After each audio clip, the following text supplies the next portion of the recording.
सो आज हम बात करने वाले हैं क्लास 10th के चैप्टर 1 रियल नंबर्स के बारे में। सबसे पहले हम देखेंगे रैशनल और इरेशनल नंबर, उसके बाद हम यूक्लिड थ्योरम सीखेंगे, फिर हम एचसीएफ फाइंड करेंगे यूक्लिड थ्योरम का यूज़ करके, उसके बाद कुछ एग्जांपल्स देखेंगे और प्रीवियस ईयर के कुछ क्वेश्चन सॉल्व करेंगे।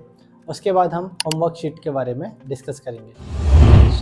शुरू करने के पहले मैं आपको बता दूं, मेरा नाम सृजन है और आप देख रहे हैं कोर 10 और मैं पिछले 4 सालों से यूके बेस्ड बैंक में जॉब करता हूं ग्लोबल ऑपरेशंस के लिए। चलिए आगे बात करते हैं। तो अब हम बात करने वाले हैं रैशनल नंबर के बारे में। रैशनल नंबर हमारे क्या होते हैं? ऐसे नंबर जिसको हम p by q के फॉर्म में लिख सकते हैं। Number which can be written in the form of p by q। A number which can be written in the form of p by q, where p and q are integers and q should not equal to 0. ठीक है? A number which can be written in the form of p by q, where q should not be equal to 0 and p and q are integers, is called as rational number. So rational number होने की कुछ conditions हैं। पहला, q should not equal to 0, ये मैंने आपको बता दिया है। ठीक है। दूसरा, हमारा p एंड q को प्राइम नंबर होना चाहिए। अब को प्राइम नंबर क्या होता है वो भी समझेंगे। पहले कुछ एग्जांपल देखते हैं। जैसे हमारा 2 एक इंटीजर है, 3 इंटीजर है और हमारा 4 इंटीजर है। अब बोलेंगे कि ये p बाई q के फॉर्म में तो दिख नहीं रहा है, तो फिर ये रैशनल नंबर कैसे है? 2 को हम 2 बाई 1 लिख सकते हैं, 3 को हम 3 बाई 1 लिख सकते हैं और 4 को 4 बाई 1 लिख सकते हैं। तो हो गया ना ये p बाई q के फॉर्म में। तो ये हो गया हमारा रैशनल नंबर। ठीक है। अब बोलते हो कि जितने भी हमारे इंटीजर्स हैं वो रैशनल नंबर है। हाँ है, वो हमने प्रूफ भी किया, जैसे 2, 3, 4। अब बोलोगे यार इंटीजर्स में तो 0 भी आता है, तो क्या ये हमारा रैशनल नंबर है?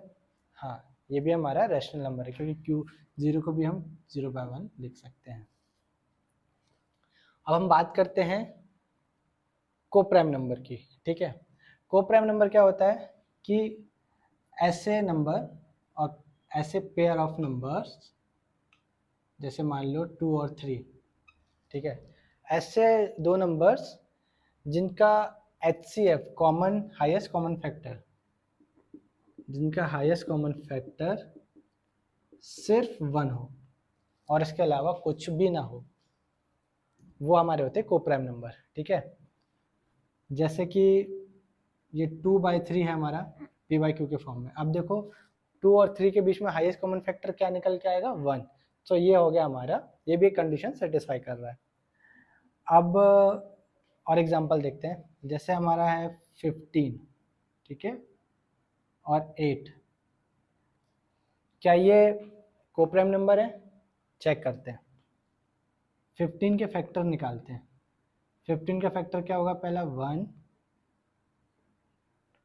3, 5 एंड 15। ठीक है। अब 8 के हम फैक्टर्स निकालेंगे। 8 का फैक्टर हो गया 1, 2, 4, 8। ठीक है। अब देखो इन दोनों में कॉमन फैक्टर क्या मिल रहा है हमको? सिर्फ 1। सो हम कह सकते हैं 15 और 8 आर को प्राइम। ठीक है। अब हमारा तीसरी कंडीशन आती है कि Q is usually positive whereas P में भी पॉजिटिव, नेगेटिव और 0। ठीक है। ये कह रहा है P बाई Q के फॉर्म में जो हमारा Q है यूजुअली पॉजिटिव होता है और जो हमारा P है वो या तो पॉजिटिव होगा, 0 होगा, या तो फिर नेगेटिव होगा। ठीक है। तो ये हमारी थी 3 कंडीशंस। पहली, Q should not equal to 0। ठीक है। P and Q are coprime, means they have highest common factor as 1 only, other than that कुछ भी कंसिडर नहीं होगा। तीसरी कंडीशन है हमारी कि Q यूजुअली पॉजिटिव होगा and P should be positive, 0 और नेगेटिव। ठीक है, अब हम आगे बढ़ेंगे अगली कंडीशंस पे, जिसमें हम देखेंगे decimal expansion of rational number. अब हम देखेंगे decimal expansion of rational number. वो क्या होता है, हम एक एग्जांपल से समझते हैं। सपोज हमारे पास एक नंबर है 15/4। ठीक है, अब हम इसको सिंप्लीफाई करेंगे तो क्या आएगा, 3.75। ठीक है, अब इसको हम सॉल्व करेंगे तो 3.75 आता है। तो ठीक है, सो हम ये ऑब्जर्व कर रहे हैं कि after certain decimal expansion it is terminating, मतलब एक सर्टेन एक्सपांशन के बाद ये खत्म हो रहा है, फिनिश हो गया, इसका टाटा गुड बाय हो गया है। तो ये पहली कंडीशन को सेटिस्फाई करता है। दूसरी कंडीशन है हमारी non terminating but repeating after certain decimal expansion. उसके लिए हम देखेंगे एक और एग्जांपल। सपोज हमें दिया है 1/3। अब इसको आप सॉल्व करोगे तो क्या आएगा, 0.3333 एंड सो ऑन, जिसको हम लिख सकते हैं 0.3 बार। ठीक है, सो अगली कंडीशन क्या कहती है कि नॉन टर्मिनेटिंग, ये नॉन टर्मिनेटिंग है। ठीक है, खत्म ही नहीं हो रहा, खत्म ही नहीं हो रहा, but repeating after certain decimal expansion. तो रिपीटिंग 3 एक सर्टेन डेसिमल एक्सपांशन के बाद रिपीट हो रहा है, होते जा रहा है, होते जा रहा है, तो हम कह सकते हैं कि ये रैशनल नंबर है। ठीक है, एक एग्जांपल और देता हूँ। सपोज हमारा है 11/30। ठीक है, अब हम इसको सॉल्व करेंगे तो हमारा आएगा 0.3666 एंड सो ऑन, जिसको हम लिख सकते हैं 0.36 बार। ठीक है, तो इसमें आप नोट करोगे कि इसमें भी क्या हो रहा है, एक सर्टेन डेसिमल एक्सपांशन के बाद, मतलब 1 2 सेकेंड डिजिट के बाद ये रिपीट होना चालू हो रहा है, जिसको हम 6 बार लिख दिए। ठीक है, सो हम ये कह सकते हैं ये भी रैशनल नंबर है। सो ऐसे कोई भी नंबर जो टर्मिनेट हो जाए या फिर रिपीट हो डेसिमल एक्सपांशन के बाद, या फिर एक सर्टेन एक्सपांशन के बाद रिपीट हो रहे हो, तो वो हमारे रैशनल नंबर की कैटेगरी में आते हैं। तो हमारा रैशनल नंबर यहाँ पे फिनिश हुआ। अब हम पढ़ेंगे यूक्लिड्स थ्योरम। तो अब हम बात करने वाले हैं यूक्लिड एल्गोरिथम की, जिसको हम यूक्लिड डिवीजन लेमा नाम से भी जानते हैं या डिवीजन एल्गोरिथम फार्मूला के नाम से भी जानते हैं। तो उसको समझने के लिए सबसे पहले हम ये समझेंगे कि सपोज हमारे पास 2 नंबर हैं, अब हमको उसको डिवाइड करना है, तो हम कैसे करेंगे। सपोज हमारे पास 2 नंबर हैं 5/3, तो हम स्टैंडर्ड मेथड का यूज़ करके इसको डिवाइड करते हैं। बेसिक सा रूल है, कैसे करते हैं।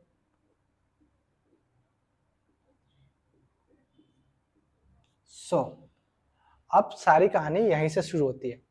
अब आप बोलोगे कि यार ये तो हमने डिवाइड किया, ये मैंने सही किया या गलत किया, इसको हम कैसे वेरीफाई करते हैं, इस फॉर्मूले से A = BQ + R। ये क्या होता है, A क्या है हमारा 5, जिसको हम बोलते हैं डिविडेंड। ठीक है, 3 जिससे हम डिवाइड कर रहे हैं, जो कि है हमारा B, क्या है वो डिवाइजर। 1 जो हमारा डिवाइड करने के बाद आया है, वो क्या हमारा Q, जिसको हम क्यूशेंट कहते हैं। और जो हमारा ये 2 आया है वो है हमारा रिमाइंडर। ठीक है, सो अब हम इसको वेरीफाई कैसे करेंगे। A = BQ + R। 5 = अब B क्या हमारा 3, क्वेश्चन क्या है हमारा 1 + 2, सॉल्व करोगे तो 5 आएगा। ठीक है, ये है हमारा डिवीजन एल्गोरिदम। अब बात आती है हमारे यूक्लिड एल्गोरिदम की। तो वो क्या कहता है कि given positive integer a and b, there exists unique integer q and r satisfying this equation। ठीक है, मतलब यूक्लिड एल्गोरिदम का यूज करके हम दो नंबर के बीच के HCF को फाइंड कर सकते हैं। By using Euclid algorithm we can calculate the HCF of two positive number। ठीक है, यूक्लिड एल्गोरिदम क्या बोल रहा है कि given two positive integer a और b, ठीक है, उनके बीच में ऐसे यूनिक इंटीजर फाइंड करेंगे जो सेटिस्फाई करेंगे इस इक्वेशन को, जिसमें जो हमारा रिमाइंडर है, जो r है हमारा, जिसको हम रिमाइंडर मान के चल रहे हैं, वो 0 से बड़ा होगा और हमारे डिवाइजर से छोटा होगा, b से हमेशा छोटा होगा। ठीक है, अब यूक्लिड थ्योरम का यूज करके हम HCF कैसे फाइंड करते हैं एक एग्जांपल से समझते हैं। अब हम यूक्लिड थ्योरम का यूज करके HCF फाइंड करना सीखेंगे। सो पहला एग्जांपल है हमारा, find the HCF of 1260 and 7344 by using Euclid theorem. तो कैसे करेंगे देखते हैं। सो यूक्लिड थ्योरम हमारा सबसे पहले क्या कहती है, A is equals to B Q plus R where r is greater than 0, greater than or equal to 0 but less than equal to b। ठीक है, सबसे पहले हम ये इक्वेशन लिखेंगे। अब सबसे बड़ा नंबर क्या है हमारा 7344, तो इसको हम a मानेंगे। ठीक है, तो 7344 इज इक्वल्स टू, अब b को क्या मानेंगे 1260, तो हम पुट करेंगे इंटू क्यू प्लस आर। ठीक है, सो अब हम 7344 को 1260 से डिवाइड करेंगे। ठीक है, फिर उसमें ये हमारा क्यूशेंट होगा और ये हमारा रिमाइंडर होगा, तो हम वैल्यू पुट करते हैं। ठीक है, 7344 इंटू 1260 इंटू 1 प्लस 216। ठीक है, अब यहाँ देखने वाली बात है कि हमारा जो रिमाइंडर है वो 0 नहीं आया है। ठीक है, तो अब हम इसको तब तक सॉल्व करेंगे जब तक हमारा रिमाइंडर वो 0 नहीं आता है। तो यहाँ पे आप इसको a मानेंगे और इसको फिर b मानेंगे। ठीक है, और वापस इस इक्वेशन को सॉल्व करेंगे। तो क्या करेंगे 1260 इज इक्वल्स टू, ठीक है, 216, ठीक है, इंटू, ठीक है, 4 प्लस 180। ठीक है, आप लोग मैनुअली डिवाइड करते रहना। ठीक है, अगर मैं डिवाइड करना है बैठ गया तो बहुत सारा टाइम लगेगा। सो आप चाहे तो वीडियो पॉज करके डिवाइड करके कर भी सकते हैं या नोट कर सकते हैं, बाद में भी कर सकते हैं। ठीक है, अब यहाँ देखने वाली एक और बात है कि ये जो रिमाइंडर है वापस से 0 नहीं आया, तो हम इसको a मानेंगे और इसको b मानेंगे। ठीक है, और वापस इसको वैल्यू पुट करके वापस सॉल्व करेंगे। तो क्या होगा 216 इज इक्वल्स टू हमारा 180 इंटू 1 प्लस 36। ठीक है, अब देखोगे यहाँ पे हमारा रिमाइंडर वापस 0 नहीं आया, वापस से रिपीट करेंगे। तो फिर इसको a मानो, फिर इसको b मानो। ठीक है, 180 इज इक्वल्स टू, ठीक है, 36, ठीक है, इंटू 5 प्लस 0। ठीक है, अब हमारा देखो रिमाइंडर यहाँ पे 0 आ गया है। ये मत भूलना हम हमेशा a को b से डिवाइड कर रहे हैं। ये मत बोलना कि ये कैसे आ गया, ये कैसे आ गया, ये कैसे लिख दिया। सबसे पहले हमने क्या किया, 7344 को 1260 से डिवाइड किया, जिसमें हमारा रिमाइंडर 216 आया। ठीक है, उसके बाद फिर जब हमारा रिमाइंडर 0 नहीं आया तो फिर 1260 को हमने a माना, फिर इसको हमने 216 से डिवाइड किया, फिर जो हमारा रिमाइंडर आया 180। फिर हमने 216 को और 180 को a और b माना, फिर वापस से सॉल्व किया, फिर 36 आया, फिर 180 और 36 को a और b माना, तब हमारा रिमाइंडर 0 आ गया। ठीक है, तो जब हमारा रिमाइंडर 0 आ गया है तो ये जो हमारा 36 आया है ये हमारा HCF। तो हम कैसे लिखेंगे, hence HCF of 7344 and 1260 is equals to 36। ये हमेशा बोर्ड में एक ना एक क्वेश्चन आता है, या तो फिर ये मल्टीपल चॉइस में भी कई बार आता है, और नहीं तो ये सब्जेक्टिव में भी आ सकता है। और ये हमारे बुक का सबसे पहला क्वेश्चन है। अब हम सेकंड क्वेश्चन देखेंगे, ठीक है, और वो सेकंड क्वेश्चन आप सॉल्व करेंगे, ठीक है। सो अब हम देखेंगे क्वेश्चन नंबर 2। सो 876 एंड 225 का हमको HCF फाइंड करना है। तो इसमें हमारा बड़ा कौन सा है, 876, को हम A मानेंगे, इसको हम B मानेंगे, ठीक है। अब 876 को इस जो हमारी इक्वेशन है इसको पुट करेंगे। तो हमारा A हो गया हमारा 876, B हो गया हमारा 225, क्वेश्चन और रिमाइंडर हमको फाइंड करना है। कैसे करेंगे, 876 को 225 से डिवाइड करेंगे, ठीक है। तो कितना आता है, 876 is equals to 225 into 3 plus 192, ठीक है। हमारा पहला इक्वेशन ये आ गया, ठीक है। अब यहाँ पे देखने वाली बात है, क्या हमारा रिमाइंडर 0 आया, नहीं। तो फिर हम इस इक्वेशन को अगेन सॉल्व करेंगे। तो इसमें हम अब हमारा A हमारा ये हो जाएगा और B हमारा ये हो जाएगा, ठीक है, A और B। अब हम फिर इस इक्वेशन में पुट करेंगे। तो क्या होगा, 225 is equals to 192 into 1 plus 33। So अब यहाँ देखने वाली बात है, अगेन फिर रिमाइंडर फिर 0 नहीं आया, तो ये रोटेशन हमारी जब तक रिपीट होती रहेगी जब तक हमारा रिमाइंडर 0 नहीं आता। अगेन हम इसको A मानेंगे और इसको हम B मानेंगे, ठीक है।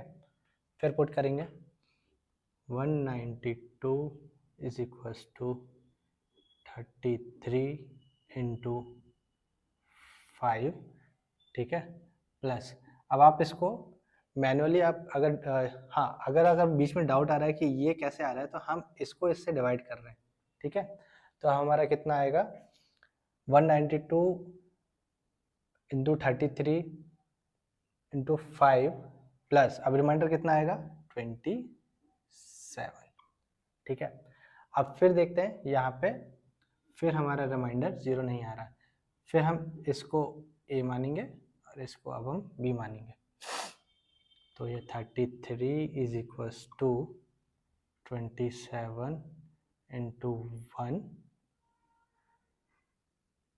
प्लस, अब 27 को 31 से डिवाइड करेंगे तो हमारा रिमाइंडर कितना आता है, 6, ठीक है।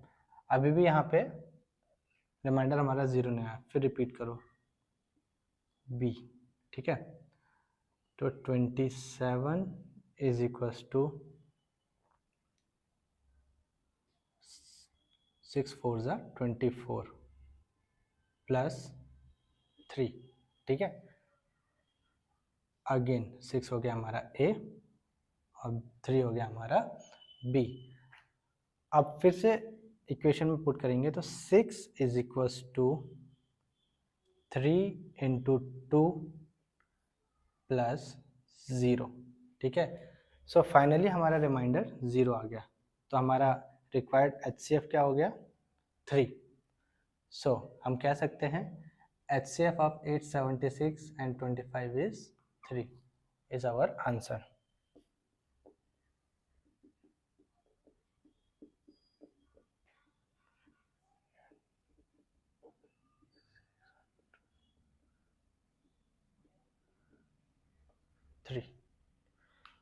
सो यहाँ पे हमारे एग्जाम्पल्स ख़त्म होते हैं। सो अगली वीडियो में अब हम कवर करेंगे हमारा होमवर्क शीट्स एंड हमारे प्रीवियस ईयर के क्वेश्चन। सो हमारा पार्ट 1 यहाँ पे ख़त्म होता है। अगर आप चाहते हैं कि मैं सेकंड पार्ट बनाऊं तो आप कमेंट सेक्शन में हमें रिप्लाई करिए, और आपका फीडबैक हमारे लिए बहुत इम्पोर्टेंट है। आप जैसे फीडबैक देंगे वैसे हम अपने आप को और इन्हेंस करेंगे और बेहतर अगले वीडियो में लाने की हम कोशिश करेंगे। सो हमारा वीडियो यहाँ पे ख़त्म होता है। Thank you so much.